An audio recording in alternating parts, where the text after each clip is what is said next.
اعلیٰ حضرت فاضل بریلوی رحمۃ اللہ علیہ فرماتے ہیں سونا جنگل رات اندھیری چھائی بدلی کالی ہے، سونے والوں جاگتے رہنا چوروں کی رکھوالی ہے۔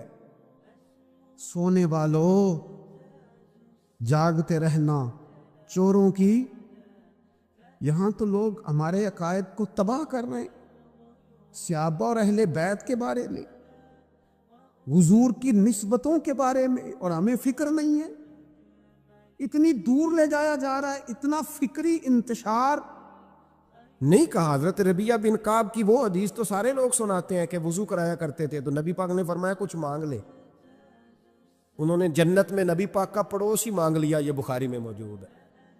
لیکن وہ والی حدیث بھی پڑھو کہ جب نبی پاک نے انہیں کہا کہ ربیعہ تو مجھے وضو کراتا رہتا ہے، شادی کیوں نہیں کرتا؟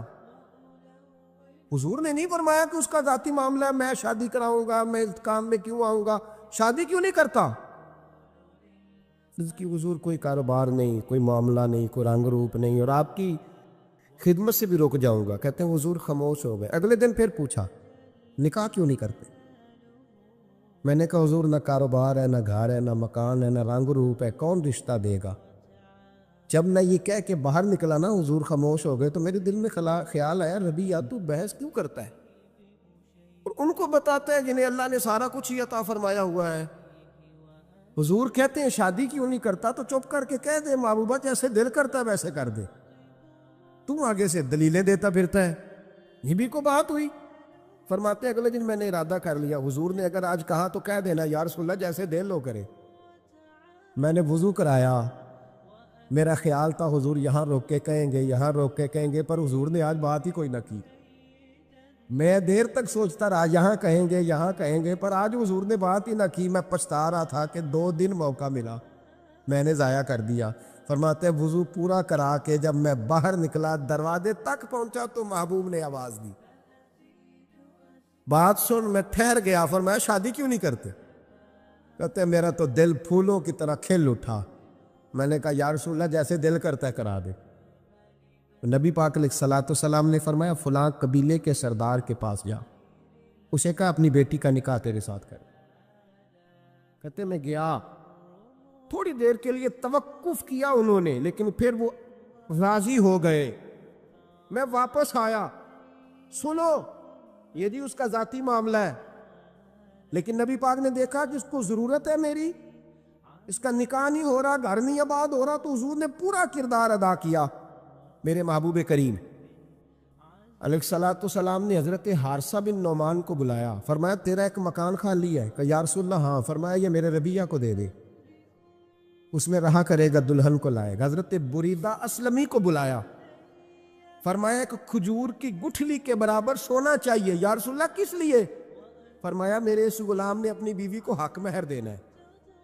حضرت سیدنا عثمان غنی کو بلایا، تیسرے صحابی، فرمایا ایک مینڈے کا بندوبست تو نے کر کے دینا ہے۔ حضور کس لیے؟ فرمایا میں نے اپنے غلام کا ولیمہ کرنا ہے، بکرے کا بندوبست کر۔ ساری تیاریاں کر کے دیں۔ حضرت ربیعہ کہتے ہیں جب میں دلہن بیاہ کے گھر لایا تو میرے دوست یار رشتہ دار مبارک دینے آئے، کہنے لگے تیری کیا بات ہے، شادی بھی اعلیٰ خاندان، ولیمہ بھی، اور کھجور کی گٹھلی کے برابر حق مہر بھی۔ تو حضرت ربیعہ رو پڑے، فرمانے لگے میں تو کالا کلوٹا حبشی غلام تھا، سلام بھی کوئی نہیں لیتا تھا، مجھے مبارک نہ دو، میرے مصطفیٰ پہ درود و سلام پڑھو۔ یہ سارا حضور کا کرم ہے۔ کہتے ہیں اس کا ذاتی معاملہ ہے، بھئی سارا دن تیرے ساتھ رہتا ہے، اٹھتا ہے بیٹھتا ہے، تیری نوکری کرتا ہے، تو نے کبھی پلٹ کے دیکھا ہی نہیں، تو نے کبھی اشک شوئی نہیں کی، تو نے اتنا ٹائم ہی نہیں دیا کہ تیرے کندھے پہ سر رکھ کے رو سکے، تیری توجہ ہی نہیں۔ نبی رحمت علیہ السلام دائیں بائیں والوں، آگے پیچھے والوں کا خیال رکھتے، جہاں جس کو ضرورت ہوتی حضور اس کی ضرورت میں پہنچتے، اشک شوئی کرتے، نبی پاک پیار کرتے۔ کہتے ہیں اس کا ذاتی معاملہ ہے، میں کیا کروں؟ سنو حضرت جابر بن عبداللہ رضی اللہ تعالیٰ عنہ کے جو والد تھے نا حضرت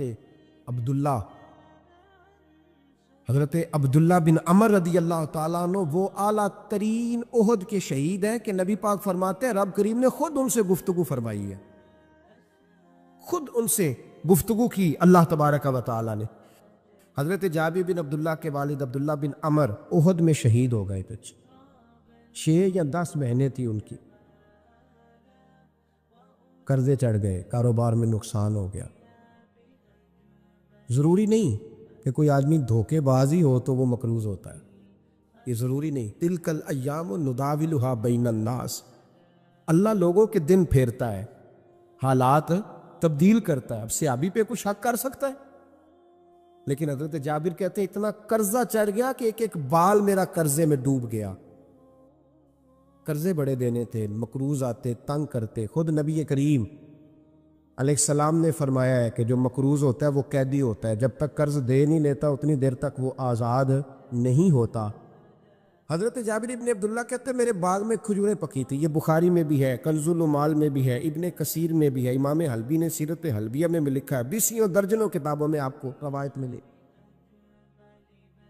فرمانے لگے کھجوریں جب میری پک کے تیار ہو رہی تھی تو مقروض جب پیسے لینے آتے تو میں کہتا قرضے یہ کھجوریں پکتی ہیں تو دیتا ہوں۔ یہ ہم پنجاب کے لوگ کیا کہا کرتے تھے، ہاڑی سونی جی، یہاں چاول کی فصل پہ، یہاں گندم کے، ہم نے تو کپڑے لیے ہوتے تھے ادھار دکانوں سے کہ فصل پکتی ہے تو پھر دے دیتے ہیں، کہ کھجوریں پکتی ہیں تو دیتا ہوں۔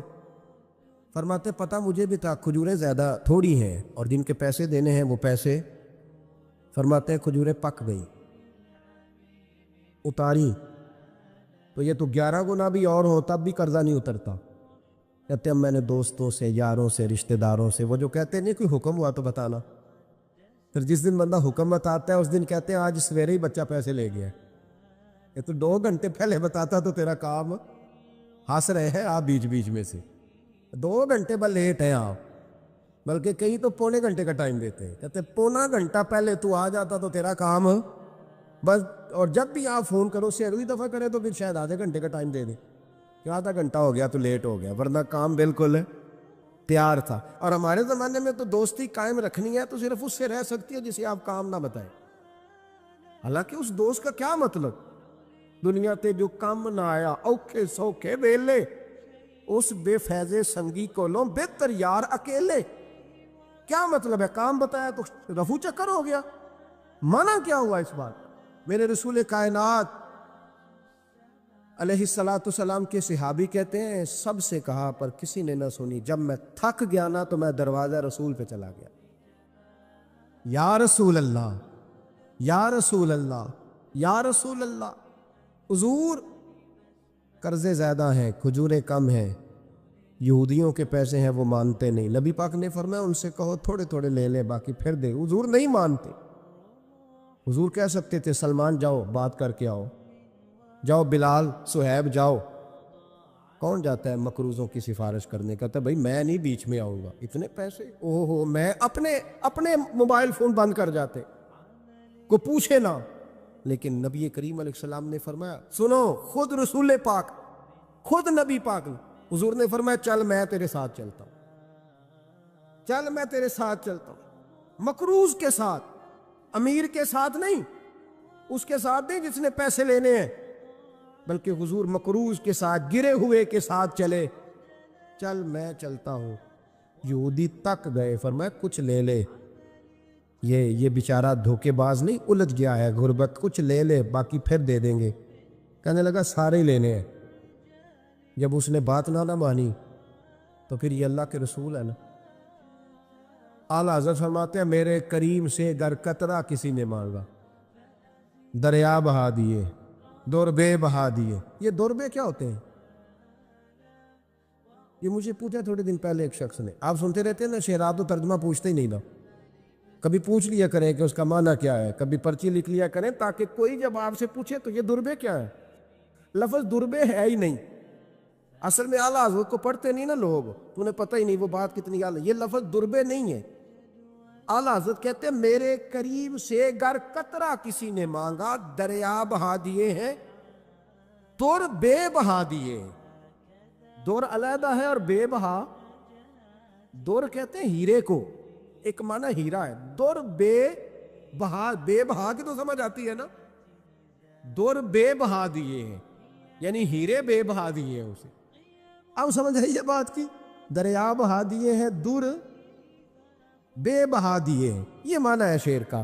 تو جب وہ نانا مانا یہودی، تو نبی کریم علیہ الصلوۃ والسلام فرمانے لگے نہیں تو پھر پورے لینے ہیں؟ کہنے لگا جی پورے لینے ہیں۔ حضور فرمانے لگے کل آ جانا، سارے دے دیں گے، پورے پیسے تیرے ملیں گے، تو آ جانا۔ حضرت جابر ابن عبداللہ کو حضور نے فرمایا کھجوریں اتار کے نا تو اپنے باغ میں ڈھیر لگا اور میں آیا۔ حضرت عمر حدیث کے راوی ہے، فرماتے ہیں بس رسول پاک چل پڑے، حضور نے کندھے پہ رومال رکھا، حضور چل پڑے، کوئی چٹائی نہیں بچھائی، حضرت جابر کہتے ہیں کوئی صوفہ نہیں رکھا، وہ پھولوں کے ہار نہیں۔ حضور آئے، 2-3 چکر میرے باغ کے لگائے اور کھجوروں کے ڈھیر کے پاس بیٹھ گئے۔ فرمایا بلا جس کے پیسے دینے، بلا، اب تنگی یہ داماں پہ نہ جا، اور بھی کچھ مانگ، بلا۔ فرماتے بندے کو بلایا، حضور نے فرمایا کتنے پیسے؟ حضور اتنے درہم دینار ہے۔ فرمایا کھجوریں تولتا جا اور دیتا جا۔ فرماتے میں دیتا گیا، میں نے کہا حضور اس کے پیسے پورے ہو گئے۔ حضور مسکرا کے فرمانے لگے چل 4-5 کلو کھجوریں اضافی دے دے، کوئی عرض نہیں۔ کہتے ہیں وہ بھی دے دی۔ حضور نے فرمایا بلا دوسرے کو، فرمایا اس کو بھی بلایا، تولتا گیا، دیتا گیا، حضور پورے ہو گئے۔ نبی کریم علیہ الصلوۃ والسلام نے فرمایا چل 4-5 کلو کھجوریں زیادہ دے دے۔ کہتے ہیں قرضے بھی دے دیے، 5-5 کلو کھجوریں بھی زیادہ دے دی۔ محبوب اٹھے، کچی زمین پہ بیٹھے تھے، حضور نے لباس مبارک کو جھاڑا، رومال کندھے پہ رکھا، فرمایا میں مسجد جا رہا ہوں، وہاں آ کے مجھے خبر دینا، وہاں آ کے مجھے بتلانا کہ جب میں آیا تھا تب کھجوریں زیادہ تھی کہ جب واپس گیا ہوں تب زیادہ ہے۔ وہاں مجھے آ کے اطلاع دینی ہے، بتانا ہے مجھے، وہاں آ کے میں جا رہا ہوں، مجھے بتانا ذرا وہاں آ کے۔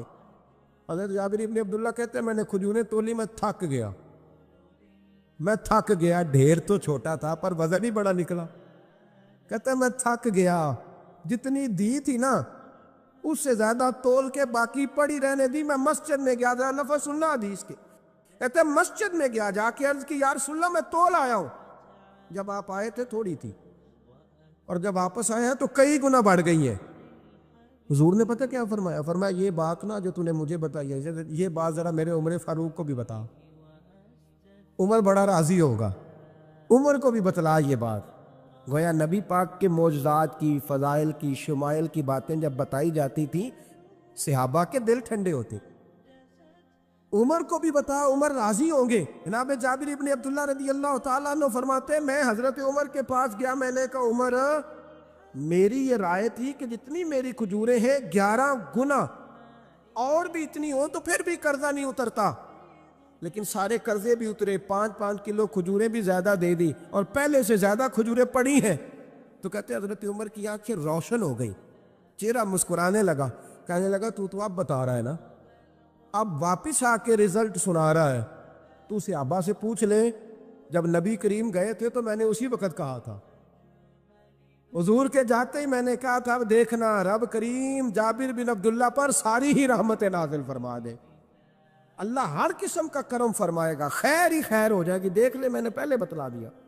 میرے نبی پاک سلام چھوٹی چھوٹی باتوں کا خیال رکھ، چھوٹی چھوٹی چیزوں پر توجہ دیتے، خیال کرتے کس کو کس وقت کس چیز کی کہاں حاجت ہے، اس کی وہ حاجت پوری کی جاتی، اس کا دھیان رکھا جاتا۔ حضرت جابر خود فرماتے، یہ مسلم کے لفظ ہے، فرماتے ایک دفعہ میں حضور کے ساتھ جہاد پہ گیا تھا، میرا اونٹ کمزور تھا، میں پیچھے رہ گیا۔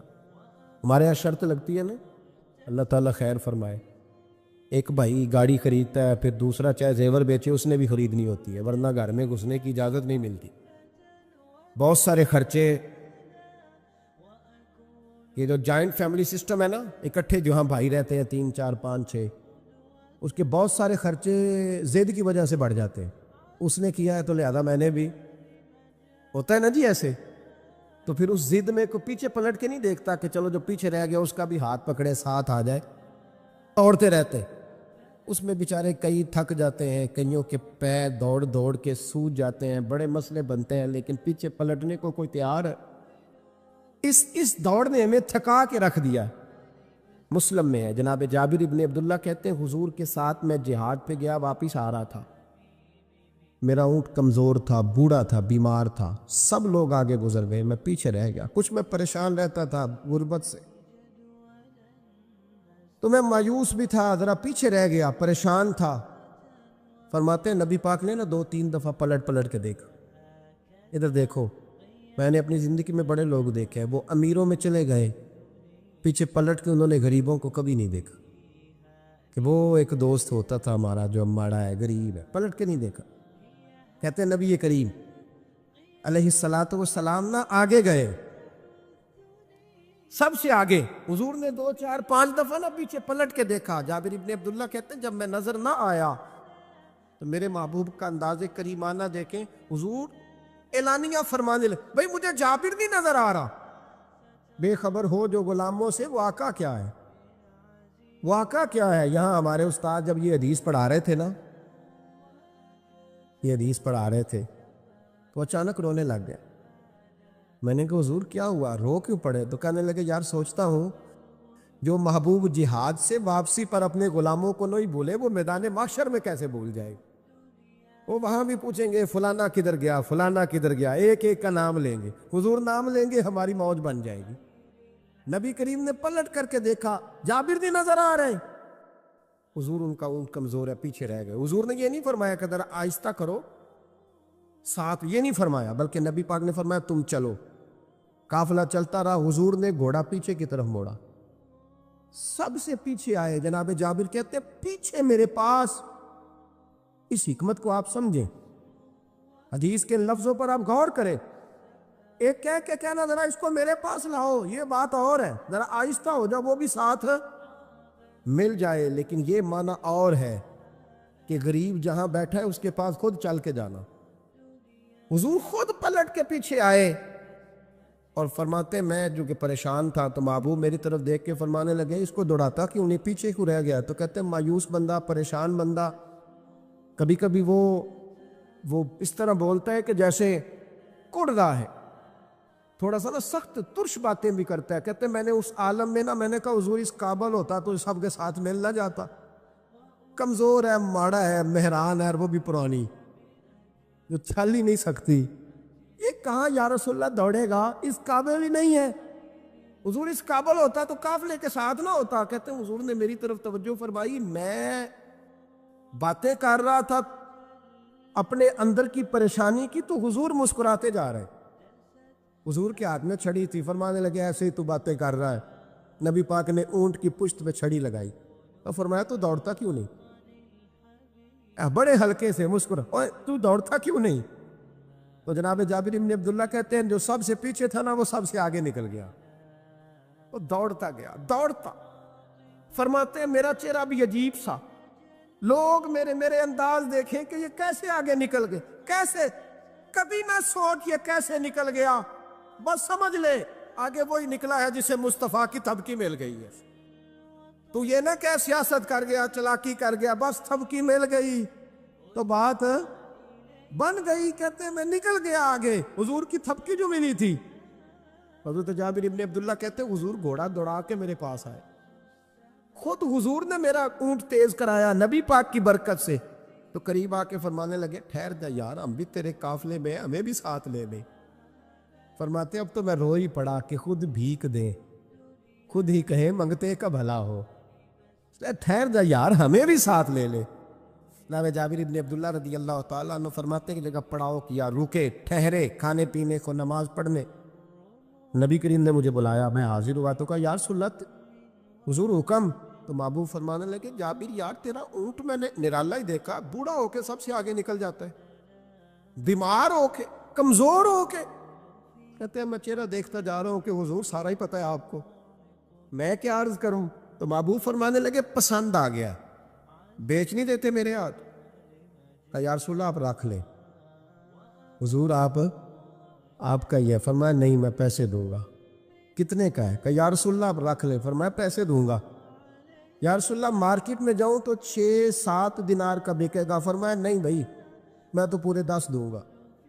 6-7 نہیں، میں تو پورے، حساب سیدھا، 6-7 کا کیا حساب ہوا، 10 پورے کا۔ حضور پھر بندہ نوازی ہے نا، کون بول سکتا ہے؟ حضور نے فرمایا بلال تیرے پاس 10 دینار تھے؟ حضور ہیں۔ فرمایا ان کو دے دو، اونٹ کے پیسے رکھ لو اور مال نہ مدینے جا کے دے دے۔ جابر ابن عبداللہ کہتے ہیں میں مدینے گیا شام کو، میں نے نا کبھی اپنے اونٹ کی اتنی خدمت نہیں کی جتنی اس دن کی۔ میں نے اسے بڑے پیار سے نہلایا، میں نے نئی رسی خرید کے اسے نکیل ڈالی، آج محبوب کی بارگاہ میں لے کے جانا ہے۔ کہتے ہیں تیاری کر کے نا، تیاری پوری تیاری کر کے، تن تندور ہڈاں دا بالن تے اسی ہاواں نال تپایا، کپ کپ مکیاں پیڑے کیتے، عشق پلے تھل لایا، تن دا سالن تے من دی ہانڈی، اتو نون صبر دا پایا، غلام فریدا وے میں ساری تیری، تینوں اجے یقین نہیں آیا۔ کہتے ہیں اسے بڑے پریم سے، بڑی محبت سے سجا کے، سوار کے، نکھار کے، تیار کر کے میں نبی کریم کی بارگاہ میں لے کے گیا۔ ظہر کی نماز پڑھ کے حضور نکلے، میری طرف دیکھا، میں نے کہا حضور پیسے لے لیے تھے، یہ آپ کا سامان ہے، مال ہے؟ کہتے ہیں حضور نے نکیل تھامی، میں واپس پلٹا، ابھی گلی کی نکر مڑا نہیں تھا، حضور نے آواز دی، جابر ذرا سن تو صحیح۔ کہتے ہیں میں واپس آیا ہوں تو حضور مجھ سے باتیں کرنے لگے، فرمانے لگے یہ میرا اونٹ ہے، اسے کمزور اور بوڑھا نہ سمجھنا، کبھی جانوروں میں دوڑا کے دیکھنا، سب سے آگے نکل جاتا۔ اور کریم محبوب فرمانے لگے 6-7 دینار کا نہ سمجھنا، میں نے پورے 10 دینار کا خریدا۔ اور پھر حضور پھر مسکرائے، فرمایا جابر تمہیں پتہ ہے تحفہ لینے دینے سے محبت بڑھتی ہے؟ حضور ہاں۔ فرمایا رکھ لو، میں تمہیں تحفے میں دینا چاہتا ہوں، رکھ لو، میں تحفے میں دینا چاہتا ہوں۔ جناب جابر ابن عبداللہ کہتے ہیں میں واپس لوٹ رہا تھا، رو رہا اور کہہ رہا تھا جیسا نبی اللہ نے مجھے دیا، جیسا رسول اللہ نے، سب سے اولا ہو اعلیٰ ہمارا علم۔ آنکھیں بند کر کے جھوٹ کی زندگی جی کے، اپنے ساتھ بددیانتی کر کے، دھوکہ دے کے اپنے آپ کو، دائیں بائیں اپنے آپ کو کہیں مصروف رکھ کے کچھ وقت ضائع تو کر لیتے ہو، پر تمہیں پتہ تو ہے نا کہ عبادت اللہ کی کرنی، تمہیں اس کی خبر ہے۔ اور میرے رسول پاک علیہ وسلم نے فرمایا بندہ اللہ کے سب سے قریب اس وقت ہوتا ہے جب وہ سجدے کی حالت میں ہوتا ہے۔ کس کے قریب ہوتا ہے؟ اللہ کے سب سے قریب ہوتا ہے، وہ بڑا نیڑے ہے رب کے، بڑا قریب ہے، اس لیے کہ وہ حالت سجدہ میں، وہ جب سجدے کرتا ہے نا، اس کی بارگاہ میں جب جھک جاتا ہے، آپ ذرا سجدے کی کیفیت دیکھیں نا، زبان بھی یہاں ہے، آنکھ بھی یہاں ہے، کان بھی، عقل بھی ساری، اس نے سارا کچھ رکھ دیا سجدے۔ آپ وہ کبھی پیچھے جائیں تو دیہاتوں میں کہا جاتا تھا ناک سے نکیریں نکالو، بہت بڑی سزا ہوتی تھی نا، ناک سے نکیریں نکالو، بڑی سزا ہوتی تھی۔ تو اس نے کہا مالک مجھے کسی نے کہا نہیں، پر دیکھنا میں نے رکھ دی ساری عقل سجدے میں، اور رکھ کے کہا کیا سبحان ربی یا اللہ، اللہ میں پست ہوں تو اعلیٰ ہے، اللہ تو میرا رب ہے اور تو سب سے اعلیٰ اتنا۔ اور فرمایا جب یہ اس کیفیت میں ہوتا ہے تو پھر یہ اپنے رب کے قریب ہوتا ہے۔ میرے نبی کریم علیہ الصلاۃ والسلام نے مصلی سے دل لگانے کا درس دیا، حضور نے توجہ دلائی، صحابہ اس ذوق کے حامل لوگ تھے، وہ کوشش کرتے تھے۔ جناب صدیق اکبر رضی اللہ تعالیٰ عنہ کا عبادت کا مزاج ہمیشہ قائم رہا۔ حضرت عمر فاروق ساری رات اللہ کے حضور کھڑے رہے۔ حضرت عثمان غنی رضی اللہ تعالیٰ عنہ عشاء کی نماز پڑھ کے 2 رکعتوں کی نیت باندھتے تھے، 15 سپارے پہلی رکعت میں پڑھ دیتے اور 15 سپارے قرآن مجید کے دوسری رکعت میں پڑھ دیتے۔ آپ نے نا حضرت عمر فاروق کے وصال کے بعد ان کی ایک بیوہ سے نکاح کیا، حضرت عثمان غنی نے نکاح کیا۔ وہ خاتون آپ کے نکاح میں آئیں تو عرض کرنے لگی امیر المومنین میرے لیے اعزاز تو بہت ہے کہ میں امیر المومنین کی بیوہ تھی تو امیر المومنین کی منکوحہ ہو گئی ہوں، لیکن حضور نہ تو میں جوان ہوں کہ میرے اندر رغبت ہوتی اور نہ میں اب اس قابل ہوں کہ کوئی خدمت کر سکوں، میرے ساتھ نکاح کی وجہ کیا بنی؟ تو عثمان غنی رو پڑے، فرمانے لگے میں نے عمر فاروق کو مسجد میں اپنے رب سے ڈرتے ہوئے دیکھا، میں نے اسے روتے ہوئے دیکھا، عدل کرتے دیکھا، انصاف کرتے دیکھا، امت کی خیر خواہی کرتے دیکھا۔ تمہارے ساتھ نکاح اس لیے کیا ہے کہ تم مجھے یہ بتاؤ کہ عمر فاروق گھر کے اندر اپنے رب کو کیسے راضی کرتے ہیں۔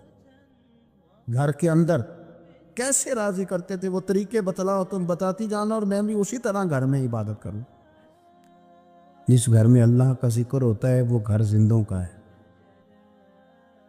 اور جس گھر میں رب کریم کا ذکر نہیں ہوتا وہ گھر زندوں کا نہیں ہے۔ گھر نا ہم نا کتابوں میں پڑھتے ہیں کہ بزرگ کہتے ہیں، حضرت فضیل بن عیاض کہتے ہیں کہ میں ایک گلی سے گزر رہا تھا تو گھر کے اندر کسی قاری صاحب نے قرآن کی آیت پڑھ دی، وَلِمَنْ خَافَ مَقَامَ رَبِّهِ جَنَّتَانِ۔ میں تے میرے کانوں سے ٹکرائی تو اللہ نے میری کایا ہی پلٹ دی، میں توبہ کر گیا۔ اب گھر کے اندر سے آواز آئے تو صحیح نہ تلاوت کی، پر اندر سے آواز آتی نہیں ہے، ڈیک بجنے کی آواز آتی ہے، یا ٹی وی چلنے کی آواز آتی ہے، یا دھوم مچانے کی آواز آتی ہے۔ عبادت کا وہ جو خاص شوق تھا، وہ جو حسن تھا، وہ جو توانائی، وہ جو بات۔ ایک جگہ پہ ہم بیٹھے تھے تو وہاں ایک صاحب آئے اور انہوں نے آتے ہی کہا کہ مہربانی کریں ذرا مجھے مصلی دے دیں، میرے نہ کچھ نفل رہ گئے۔ تو میں نے وضو کر لیا تو کوئی مصلی مل جائے، مصلی انہیں دے دیا گیا، وہ مصلی لے کے چلے گئے۔ تو پیچھے ایک صاحب نے تبصرہ کیا، کہنے کتنا ریاکار بندہ ہے، لوگوں کو دکھا رہا ہے کہ میں نفل پڑھتا ہوں، ہے کو بات کرنے والی۔ میں نے اسے کہا، میں نے کہا تو مہربانی کرنا، اس طرح کی ریاکاری تو بھی کر، پکڑ مصلی اور جا تو بھی تھوڑی ریاکاری کر کے آ، اٹھ ذرا شکر کر، کوئی یہ ریاکار بھی ملا ہے، کوئی نفل پڑھ کے ریاکاری کر رہا ہے۔ اللہ کا میں کہتا ہوں کو پڑھے تو صحیح نہ، یا یہ کوئی دور ہے نفل پڑھنے کا؟ اس میں تو لوگوں کا مزاج ہی نہیں، طبیعت ہی نہیں۔ میں نے کہا چل مہربانی کر، یہ دے مصلی اور تو بھی جا تھوڑی سی کاریا ریاکاری کرو تو صحیح نا، مزاج ہی نہیں، ذوق۔ جمعے کی نماز پڑھ کے یوں دنیا بھاگتی ہے، او ہو پتہ نہیں کون سی پیچھے آگ تھی جو بجھائی جائے گی۔ اور آج تک لوگ مسئلہ پوچھ رہے ہیں کہ جمعے کی بعد والی سنتیں کتنی ہوتی ہیں۔ میں نے کہا کتنے سال ہو گئے جمعہ پڑھتے، کتنے سال ہو گئے، ابھی تک سنتوں کا نہیں پتہ، ابھی تک نہیں علم کے پہلے کتنی رکھتے ہیں اور بعد میں کتنی رکھتے ہیں۔ فجر کی سنتیں کب پڑھنی چاہیے؟ سنو فجر کی سنتوں کے بارے۔ میرے رسول کریم سید عالم صلی اللہ تعالیٰ علیہ وسلم سے ایک صحابی نے پوچھا تھا، حضور میری فجر کی سنتیں رہ گئیں یا رہ جاتی ہیں تو حکم کیا ہے؟ کیا انداز ہے حضور کا، بخاری مسلم کے لفظ سنو۔ حضور سید عالم صلی اللہ علیہ وسلم فرمانے لگے، اس نے کیا پوچھا تھا؟ حضور جواب کیا دیتے؟ فرمایا فجر کی سنتیں کبھی نہ چھوڑنا، فجر کی پہلی 2 سنتیں کبھی نہ چھوڑنا۔ یا رسول اللہ صلی اللہ تعالیٰ علیہ وسلم میری رہ گئی ہیں، رہ جاتی ہیں۔ فرمایا فجر کی 2 سنتیں نہ چھوڑنا، فرمایا فجر کی پہلی 2 سنتیں مجھے دنیا اور دنیا کے اندر جو کچھ ہے وہ سب سے زیادہ پیاری ہے۔ فجر کی 2 سنتیں دنیا اور دنیا میں جو کچھ ہے مجھے وہ سب سے زیادہ پیاری ہے، اس لیے فجر کی سنتیں نہ چھوڑ۔ اپنا ذوق، اپنی طبیعت، ہم نے نا ذوق غلط بنا لیا۔ اگر 20 بندے کہہ بھی دیں گے تو نے بڑی شاندار تلاوت کیا تو کیا اس سے بنے گا؟ 100 بندہ کہہ بھی دے تیری کیا بات ہے، کیا بات ہے نعت خاں کی، کیا بات ہے علامہ صاحب کی، پیر صاحب کی، پیر مہر علی شاہ صاحب رحمۃ اللہ علیہ۔ آپ تشریف فرماتے تو آپ کے ایک ہی بیٹے بابو جی جن کو کہا جاتا ہے، جس دن صاحبزادے پیدا ہوئے تو خادم نہ وہاں سے نکلا۔ ان لوگوں کے شوق اور طرح کے تھے نا، تو ان کی توجہ بھی اپنے شوق کی طرف رہتی۔ تو خادم نکلا اندر سے، پیر صاحب مبارک ہو، پیر صاحب مبارک ہو، پیر صاحب مبارک ہو، پیر صاحب مبارک ہو، شور کر رہا ہے۔ تو پیر صاحب کو وجد ہو گیا، اللہ اکبر، اللہ اکبر، اللہ، کیا ہوا؟ کس کی مبارک دے رہے ہو؟ اس کی حضور اللہ نے بیٹا دیے۔ تو آپ فرمانے لگے اچھا حضور آپ کیا ہوا، آپ تو پریشان ہو گئے۔ فرمانے لگے جب تو نے 3 دفعہ کہا نا مہر علی کو مبارک ہو تو میں سمجھا تھا شاید تجھے کسی نے بتا دیا ہے کہ مہر علی سے اللہ راضی ہو۔ میں سمجھا تھا کہ شاید تو یہ خبر لے کے آیا ہے کہ کسی نے بتایا ہے کہ مجھے آج خبر ملی ہے کہ مہر علی سے رب اچھا پتر ہوا ہے، الحمدللہ اللہ کا شکر ہے۔ پر میرے لیے مبارک کا دن وہ ہوگا جب میرا رب کہے گا کہ میں مہر علی سے راضی، میرے محبوب کہیں گے کہ میں مہر علی سے، آپ بات کو سمجھیں۔ شوق ہی کسی اور طرف تھا، دل ہی کہیں اور لگا ہوا تھا، طبیعت ہی کہیں اور مائل تھی۔ کوئی وظیفہ پوچھتے تھے تو پڑھتے تھے وہ لوگ، کچھ اللہ اللہ انہیں بتائی جاتی تھی تو کرنے کا ذوق رکھتے تھے، طبیعت تھی، قائل تھے۔ حضرت ربیع کہتے ہیں میں بڑی دور سے سفر کر کے گیا حضرت اویس کرنی سے ملنی، بڑی دور سے، اور جب میں پہنچا تو فجر کا وقت تھا، تو حضرت اویس کرنی کو میں نے پا لیا، تو وہ نماز پڑھ کے نا قرآن شریف لے کے بیٹھ گئے۔ فرماتے ہیں اشراق چاشت کا وقت ہوا تو نفلوں کی نیت باندھ لی۔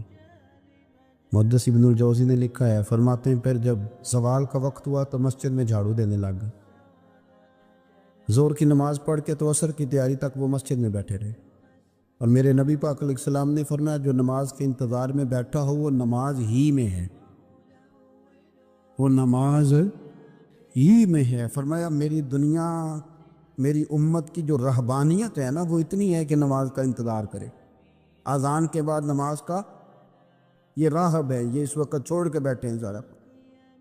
فرماتے ہیں عصر تک انہوں نے اللہ اللہ کی، پھر مغرب تک کی، عشاء کی نماز ہوئی تو نماز پڑھی تو وہ تھک گئے۔